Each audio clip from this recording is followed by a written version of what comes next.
व्यायाम आणि आरोग्य यांच्या संबंधित एक प्रसिद्ध संस्कृत श्लोक असा आहे, येन शरीर प्राणायती तद व्यायाम सर्वस्य सुखद देह व्यायामेन सिद्धती.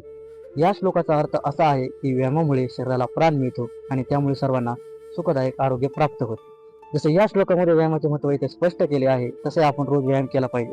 पण या धावपळीच्या युगामध्ये ज्यांना व्यायाम करायला वेळ भेटत नाही किंवा व्यायाम करायचा आहे पण व्यायामाबद्दल पुरेशी माहिती नाही, किंवा असंही होतं की आपण व्यायाम करतो पण योग्य रीतीने कसा करायचा किंवा तो केल्याने काय फायदा होतो माहिती नसते. म्हणून मी शिवदत्त आपल्यासाठी 100 दिवस 100 व्यायाम प्रकार म्हणजेच 100 डेज 100 वर्कआउट ही सिरीज आपल्यासाठी घेऊन येत आहे. सिरीजमध्ये मी आपल्याला प्रत्येक व्यायामाबद्दल पूर्ण डिटेलमध्ये माहिती सांगणार आहे.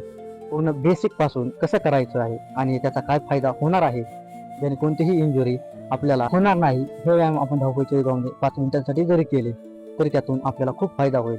तरी आपण फास्ट सिरीज मधील व्यायाम नक्की ट्राय करा. भेटूया उद्या सिरीज सोबत.